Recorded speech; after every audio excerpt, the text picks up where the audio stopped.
You'd think these guys would catch the fucking hint by the fourth movie. Fool me once, shame on you. Fool me twice, well, you should be long dead anyway, so what does it matter? Movie that obviously wants us to think this is James Bond's casket for a second has forgotten it's a James Bond movie. How the f did he get here before she did? Her car left, Bond was way up on this balcony. God help you if you tell me because he's James Bond. You definitely possess the skill to throw a knife like this, so why such horrible aim? There's like a whole body of mist right there. Now, why would you do this? Are you planning on keeping him alive or something? I'm kind of surprised by this, but this 1965 action film has about as many cuts as Underworld. At least the action isn't too confusing, darkly lit, and is an Underworld. James Bond uses the time-tested assault method of chair sliding. Instead of stabbing Bond while he's got the upper hand, this idiot slaps him with a fire poker a couple times. Flower insult. Oh, hello there, blue screen. Well, the sudden jetpack is pretty cynical, but so are the deer and dog gargoyles on top of this building. Why the f isn't this car parked, like, far away from this house? As is, this jetpack ride gets him only a small distance away from the mansion, and he's still in danger once he lands. The Bond movies basically invented stormtrooper aim, giving Bond time to raise this completely unneeded bullet shield. Oh no, water! We can't possibly step to the side of it and shoot the tires out now. Oh, the humanity. Thunderball. Roll credits, Tom Jones. Well, I guess they kind of are rolling even if these are the opening credits, but still, roll credits. The continuity girl continues girling in this chapter of 007. It's a girl's job, so you guys out there hoping to become continuity girl one day, just back the f*** off. Really old Bond movie schools modern movies and earns a sin off for showing us a city-specific landmark establishing shot, without feeling the need to use text on screen to also tell us the city and country. Yeah, nobody's looking now, but this secret room is located in a spot that virtually assures it will get discovered by a janitor, secretary, or a meddling kid. Once again, I might just have to remove a sin for Ken Adams' production design. Holy crap, that dude made James Bond as much as Sean Connery did. The culprit is known to me. I've decided on the appropriate action. You gotta hand it to Spectre for creating this conference room complete with execution-style chairs. I want this room to look futuristic and awesome, and I also want to be able to murder my employees at the touch of a button. Get our electricians on this stat. Is there a basement of dead bodies under this thing? Or is there a low-level employee who disposes of the dead body later? Jesus, everyone just fucking hands Bond a huge helping of I'm a bad guy markings. Easily identifiable for not only spies like him, but for 4-year-olds who read 2-minute mysteries. Ask Records to verify it for me, will you? Sorry, sweetie. You're off duty. Not only does Bond stumble on Blofeld's henchman at the health club, he's not even on duty. So he was randomly at the health club at the same time as the Spectre dude. This is convenience you can't make up. Oh, wait. Moneypenny. Next time I see you, I'll put you across my knee. On yogurt and lemon juice? I can hardly wait. What the actual f*** am I watching? What does that even mean? Next time I'm gonna pinch your bum. With custard and balsamic vinaigrette? I can hardly wait. This f***er even uses his real name on a nameplate that basically says bad guy lives in this room. No James Bonds allowed. Discount Darkman. Ringing bell ex machina. I guess for the mummy guy. Anyway, character introduced. Noted. Well, that's sexual assault there. But it's 1965, and there's a job called Continuity Girl, so this contraption is for a f***ing back bruise? Did they try and cure herpes with leeches back then, too? I'll look in and see how you're doing in 15 minutes. This is exactly what my college girlfriend used to say to me during sex. That this clearly lawsuit-inducing contraption, which definitely does nothing for back bruises, has any faster speed than this. Second off, a guy who wants to kill James Bond could easily do so without using this stupid machine by stabbing him or shooting him, but f*** it. It's a miracle I came back when I did. Indeed. You wouldn't tell Dr. Wayne. Please. I'd lose my job. Well, I suppose my silence could have a price. Negotiated rape. This nurse isn't even wearing anything underneath her nurse outfit. It's almost like this kind of behavior is expected and encouraged. She doesn't even seem all that upset about it. Janitor leaves his push broom here in the middle of a massage room because somehow deep down he knew that it would come in handy for somebody later. Also, nobody around for this either. This health club maintains a beautiful low overhead by not paying employees to run it at all. Not to mention all the money gained from the prostitution. Minutes after being forced to f for her job, this girl now simply enjoys Bond's company. Because the power of Bond's Thunderballs is just that amazing. It's clear to me that this movie started as a porn script, but then was accidentally adapted into Ian Fleming's Thunderball somehow. All I can think about is boobs. Hilarious blue screen, second Angelo. Was this the easiest way to knock this dude out? Hell, the girl could have injected him with something while they were making out a minute ago. Let's just admit they wanted this dude to open the door and see his double so it would be more exciting, even if it didn't make that much sense. Lippy, you take over. How did Lippy get out of the steam machine that Bond trapped him in? Especially since everyone who works at the health club is too busy taking penicillin shots. Hell, the guy doesn't even seem all that affected by the ordeal. I changed my mind. This asshole actually threatens Spectre and holds them for ransom for more money, because he's the only guy who can do this. But let me ask you this, dude. What do you expect will happen when the job is done? Why not just take the $100 grand, not do the job, and then go hide out in Maine or something? It's a hell lot safer than what you just did. Come on, get him to his pajamas. All I can think about is boobs. What must be hours later, this still going on. Bond goes to close the window at the perfect time to spot this important going down outside. Spectre has no better way of getting this dude into the health club than this. Did this asshole actually try to stab from this distance through an open window? And does anyone have a gun in these instances? Also, what happened to Lippy? He clearly had a gun ready to kill Bond, and what? Did he just decide to play Spectre spectator? The next minute of this movie is a bunch of boring jet. I mean, seriously, it's people taking notes and providing altitudes and temperature, and not one boob. Not one boob, I tell you. Honestly, they could have just started with this. I promise we wouldn't have sinned the fact that we didn't hear a bunch of flight information before this guy finally made his move. He injects a thing into the thing, and everyone chokes to slumber. Obvious toy plane shot is obvious toy plane. Here's a full minute of camouflaging the underwater jet. Life was much simpler in my Warsaw laboratory. Because that's what we Polish people do. We miss stuff from Poland. We can't stop talking about Poland. You knew I was from Poland, right? Guy who had 2 different chances to kill Bond will now try to do it in a much more difficult setting. Also, the driver's seat is on the left side of the car? What kind of British is this? And he won't aim for the tires. But this driver's seat is killing me. If it were on the correct side, this guy could have easily taken Bond out. Mystery person with motorcycle guns, ex machina. Also, she picks this super odd time to kill Lippy, driving this well-equipped motorcycle like she knew she'd have to kill him on the road, instead of simply calling a meeting. You know how those go. They get in the car, she says Blofeld wants to give you a promotion. Oh really? Random thug we just saw in scene 24 emerges from the backseat with piano wire. Done. This movie came out the same year as The Sound of Music, which only further proves the adage that nothing comes from nothing, nothing ever could. Legitimately surprised this motorcycle didn't explode on impact with the water. I must say I love this meeting place, and it's another Ken Adam masterpiece, but it's the most impractical meeting place you could devise. Hey, I want a place that looks awesome, but where I have to shout my instructions to my agents and everyone is really far away from each other. To destroy a major city in England or the United States of America. You're on alert, Leeds. Honestly, if they destroy a major city in England, it's pretty much London, right? Maybe Manchester, but then the added benefit of Manchester United being obliterated wouldn't be so bad, right? Basically, this means there's a large space in the ceiling that was entirely constructed so that this giant painting could fit inside it during huge map reveals. All airfields large enough to handle the Vulcan. What's that? I can't hear you! Also, how can some of the people in this room see the map? Did you ever go to a movie theater where the screen was located on the right side wall? Codename? Thunderball. Okay, I'm pretty confident this time. Roll credits. Though I still have no idea what's happening. His name is Derval. Well, I saw him last night at Shrublands, but he was dead. It's so weird that key parts of this case happened right in front of you during your rehab. I mean, you can't make this stuff up. Oh wait, girl miraculously scuba diving at the same time as Bond coincidentally gets stuck and needs saving by Bond. Do you come here often? Whenever I'm bored. Practically every day. The starfish in my left hand should adequately illustrate my casual obsession with diving. I'm the dude tailing the dude disguised as another dude tailing that second dude. Some of my conch chowder. I have no idea what's going on. Let me get this straight. Bond sees a picture with Derval and his sister, makes the giant leap to find the sister in Nassau, and lo and behold, Largo just happens to be in Nassau and he's sleeping with her? Luckiest lead ever. 8. Somehow every villain Bond needs to check out loves playing cards, and Bond always manages to get into a hand with them, and of course winning, because that's subtle foreshadowing. Here's a list of things I decided to do instead of trying to understand what's going on in this movie. Flip channels, clip fingernails, check Urban Dictionary for any hilarious sexual definitions of Thunderball. Strange. I found Emilio attractive. Then. Oh, you did not. Does someone like Largo look like he's got any game whatsoever? Where is your brother now? Everyone on the dance floor can hear this conversation clearly. My key. It's 304, please. Thank you. 304. Is that really how they used to hotel back in the day? Just give room keys to anyone that says a number? Wow, he rewound it right to the spot on the first try. Isn't there like hours of audio on that thing? Hello, 00. CIA guy Felix Leiter decides calling Bond by his code name is an acceptable practice in a hotel. Why is there always someone waiting for Bond in his hotel room? Honestly, we should consider whether Bond is all that good an agent, considering he's so easily found. Why does he always stay in hotels anyway, under his real name? It's just no wonder, right?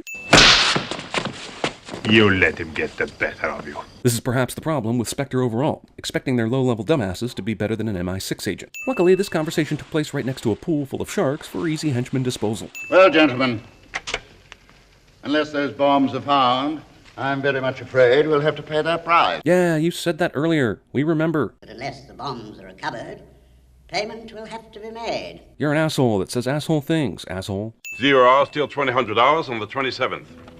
That's just 55 hours from now. Which should be just enough time to stop all this. Since Largo knows Bond is after him, why didn't he move the deadline up? Oh, come on. You mean Largo sent out a guy for scuba duty? Was this guy here the whole time? Or does he check the water every 5 minutes or so? And usually the water would be dark as hell, and you couldn't see anything in it without light. But Nassau is kind enough to shine nuclear beams of light down into the water, just in case you need to find a lost contact. Bond, completely oblivious to the scuba henchman, is always saved by horrible aim. Turn the underwater lights on. Is this the movie's admission that underwater is typically a dark place? And the light we saw a minute ago was strictly for movie purposes so we could see the action? I'm taking it as a full confession, actually. You have cameras down here? Come on, you simply do not have cameras down here. At least not any that are perfectly capturing the action. Down there. Do you just not have any more guys you can put in scuba suits that can gang up on Bond and take him down? Yeah, let's throw grenades randomly down in the water and hope for the best. Look! Must have hit him with a propeller! Let's get back into Largo. Not verifying kills is the Spectre way. It is a little-known fact that Bond is also the most successful hitchhiker in the world. Not only lucking into cars driving down lonely stretches of road late at night, but also driven by someone who is integral to the plot. And he's going to get to f***. Would this be any more ridiculous if every Spectre agent wore a t-shirt that said Spectre on it? This is my hotel. What a coincidence. Yeah, it's so convenient. And from that innocuous dialogue, this entire script was written. About 90 miles is our limit for 6 hours, and that's out and back. I reckon we've got to go further out, and we'll need more gas for that. Why didn't you guys already discuss this before getting on the helicopter? You actually got on the helicopter, started flying around randomly, and then figured out what you'd need to find the airplane. You see, good agents have a plan when they do stuff. When the time is right, he will be killed. Pow! This is the only time you'll ever see a villain have good aim. Why are these obvious enemies alternately pretending to be friendly and trying to kill each other? Come along, Mr. Bond. The conch chowder smells delicious. Why is this movie obsessed with f***ing conch chowder? Highly trained MI6 agent opens the door without any caution whatsoever. Do you think she was on or something? I don't know, but I've got to find out. And other things my mouth is saying without audio.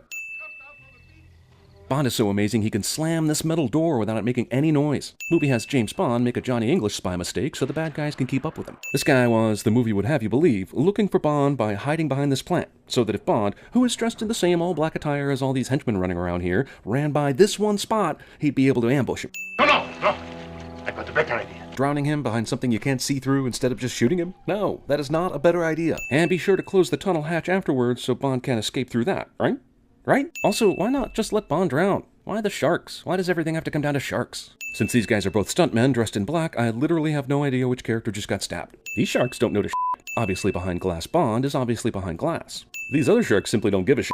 How is no one standing here waiting with a gun in case Bond somehow escaped through the only possible escape route? Anything else? Tell him Paula's dead. Okay. Okay. Since you're here, would you mind giving me something to put on? Okay, I love this. Bond is an asshole, but this is pretty damn funny, and we'll take a sin off for it. Now look, you know we're going to be too late. Too late for what? The Junkanoo. Looks like you already did the Junkanoo. I can't believe I'm saying this, but Bond just got saved by an overzealous firewater peddler. Also, did they really not have any restraints for a super spy? Look! Oh, sure, you'll be able to follow a blood trail in the dark during a parade, because the blood is bright red paint. This chase is shot in such a way that you not only don't know who's where, but you're legitimately angry about it. These assholes found him? How much blood did Bond spill on the way here? Speaking of which, why did he ever come here? I don't know what this dude is waiting for, but I guess he's having second thoughts. Also, no one hears this gunshot? It's not like Kiss is playing or anything. Well, we have exactly 14 hours and 50 minutes. And then I suppose we shall have to pay up. This was the easiest acting job ever. Just find ways of saying if we run out of time, we'll have to pay over and over during the shoot. Sharks pose so little threat during this sequence that it's a wonder they're even shown swimming around. Absolutely nothing happens while Bond is down here. And yeah, they shot a shark so that the others would go after it. But some of these clearly aren't down with eating shark meat, and just let Bond do his job. What the f*** is that supposed to mean? They're f***ing down here? Because no, they're not. What happened? It's a long story. And it will require the wearing of my sunglasses. Domino, I need your help. Of course. That's why you made love to me. No. He made love to you because you're smoking hot. He could have simply told you your brother was dead before that, and we'd be in the exact same place. This is a Geiger counter. Wait, I thought the watch was the Geiger counter. Here we have a Geiger counter. The camera was a camera. That's an underwater camera. It takes 8 pictures in rapid succession by pressing that button there. Unless the movie forgot its own gadget intro scenes, or just made up a third previously unseen gadget on the spot that does the work of one of the previous gadgets while looking like the other previous gadget. Bond has a random harpoon ready and waiting next to him. And of course, in MI6, they teach you excellent no-look harpooning skills. Also, if this guy followed her here, that means he was here while they were having their sexy time underwater. So why didn't you just kill Bond when they got out of the water a minute ago? Well, this is some bullshit right here. Also, absolutely no one will notice Bond getting into his scuba gear, because when men get dressed in scuba gear, the best thing to do is not talk to each other or look in anyone's direction, for fear of being called gay. Also, was there any reason for them to bring all this out ahead of time earlier today, when they could easily have just carried it? I mean, besides giving Bond a way to catch on to the plot. And we're back underwater again. Yay. Earlier, Fiona told Largo that it was good they didn't kill Bond, because then his government would know where the bombs are. Well, they may have been able to narrow down Nassau, but this underwater secret cave hideout? It illustrates how dumb it was to not kill Bond when they had the chance. Bond was in a cave where they hid the atomic bombs, and the entrance to it was closed behind it. So of course there's another way out that Spectre left unchecked during the hideout vetting process. This also means there was completely another way in. So all the stuff they did to get inside was unnecessary. So tell me how much Bond knows. Didn't you just leave Bond trapped underwater? Or at least, don't you think you did? Isn't your plan minutes from taking place anyway? I'll be forced to cause you great pain. This for heat, these for cold. And that's just a night of tame sex for Bond. Are you sure she won't enjoy that? Largo is a bad guy, therefore also a rapist. Only fitting the big finale would take place underwater. But why didn't Bond tell them how many henchmen were in Largo's crew, so the military could send more than that exact same number of guys and sway the battle toward victory through sheer numbers? Oh, you know where the bombs are and the guys transporting it? We'll send a dozen guys right away. Also, why did this movie that made such a big deal about sharks for an hour and a half suddenly forget how crazy it is about sharks? And right in the middle of the movie's bloodiest scene. Why did they all bring harpoons? This is a spy movie boiling down to grown men firing, not guns or lasers or spy gadget whiz poppers, but harpoons, underwater, all with hoods and masks on. It's like the movie knew you'd be delirious by this point anyway. How many different ways can Bond kill dudes underwater? This movie is literally showing you all of them. First off, that you have these things is amazing. Second off, that you wouldn't just choose to shoot the bad guys rather than doing some clever shoot the rope that's holding this door and making it fall on them technique. Gotta admit, I have no idea what's happening in this action scene, but go Orange Guys. Oh, now the movie remembers its shark fetish. Too bad, already sinned the shark absence, and now I sin their tardy entrance as well. This dude pulls Bond's mask off, then nothing else. Job done. Bond wisely takes another dude's mask, but when we see him again, he's got that damn blue mask back on. Man, this movie totally forgot about Bond for the last 6 minutes. Also, Bond put in his temporary air device here, which Q told him would give him about 4 minutes. And yep, he definitely used that thing for almost twice that long. Obvious sped up footage is obvious. Whee! Movie repeats the hilariously obvious rear projection island dodging footage from when Largo was driving 10 seconds ago. Amazing how this boat, uncontrolled from much of this escape, managed to miss all the rocks during it. I'm glad I killed him. You're glad? Yeah, man, that's what I was thinking. Say, who's driving the boat? Jam the controls! He what? How did he do that when he was dying? Bond, Domino, and the movie completely forget about the Polish dude that jumped off the boat a minute ago. So I guess he's just destined to float in the ocean until the sharks get him. Or somebody makes the movie open water at the beginning. Yeah, no, they're dead. Also, any reason one of those very nearby military boats couldn't have picked them up? This is completely unnecessary.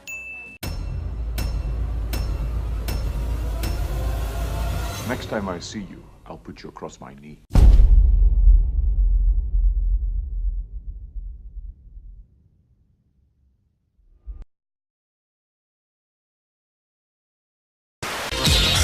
You next time, Gadget. Next time. But I corrected them, sir. And when my wife tried to prevent me from doing my duty, I corrected her. We have clearance, Clarence. Roger, Roger. What's our vector, Victor? This crap season's over for us. Next stop, Opie season.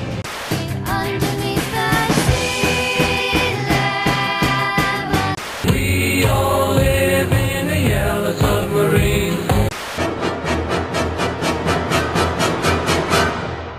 Find your exit buddy. Do you have your exit buddy? Yes! Keep it close, Chuck. Who lives in a pineapple under the sea? Settle down, Felix. I think we've found it.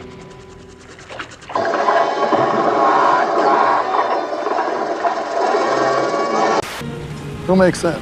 Bell Helicopter. Who owns Bell? Well, Bell was nearly bankrupt when the First National Bank of Boston approached the CIA about developing the helicopter for Indochina usage. Does it like